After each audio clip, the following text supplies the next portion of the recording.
and welcome back to MDG's 3x5 series.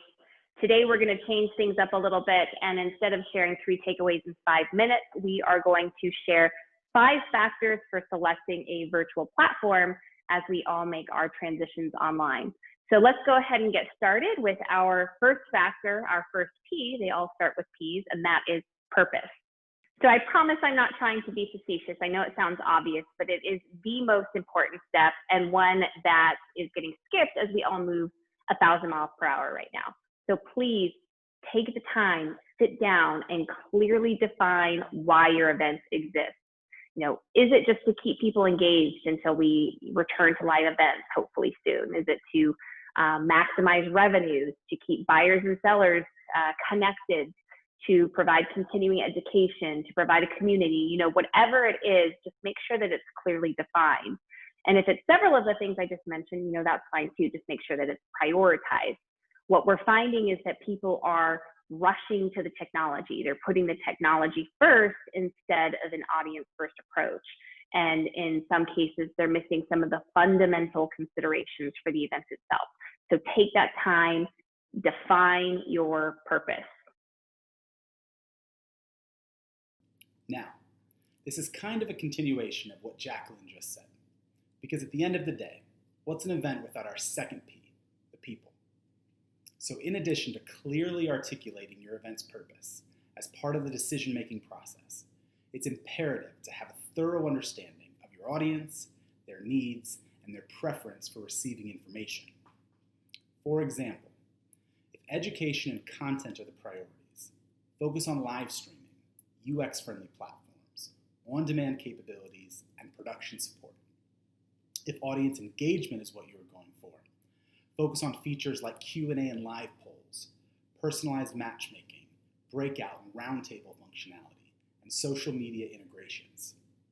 And if delivering value to exhibitors is important, place more emphasis on the online marketplace, as well as the opportunity to showcase sponsors and exhibitors throughout the platform. Knowing your audience's expectations will ultimately help you formulate a plan to exceed them.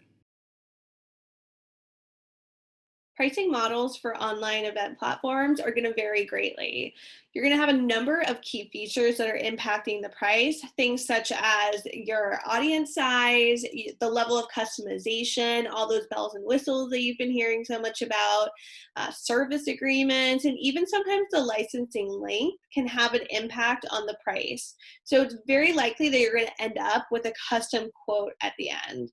Before you even go down that path, though, make sure that you understand the pricing tiers brought about by the various platforms so that you're not wasting your time on any demos that are just unrealistic for your event or for your budget. When you are ready to get into demos, make sure you have a list of key features sorted by priority features and the nice to haves. When you get into the demo process, that's when you can test out some of those nice to have features and figure out if they're worth the additional investment. There is no perfect platform, and not every platform is going to fit every event. Most promise the same foundational features, including live and on-demand content, enhanced sponsor ROI, and seamless networking. But identifying the strengths and weaknesses of leading platforms, and then aligning them to your audience and your organizational goals and priorities will help you narrow down your options. As a result, you'll spend less time shifting through demos that aren't relevant to your event, and more time testing the performance of platforms that are. And in the end, it could be that you may have to combine multiple solutions to get the perfect platform for your event. Marissa is right. There is no perfect platform. And even if you choose the best one for your attendees and your experience, it's likely that you'll need additional production support. Some platforms offer attendee acquisition services, video production, custom environments for your attendees, even day of tech support. But what we found is that it's likely you'll have to pair 2 partners or solutions together in order to optimize your digital offering for your attendees. Thanks for taking 5 minutes with us today.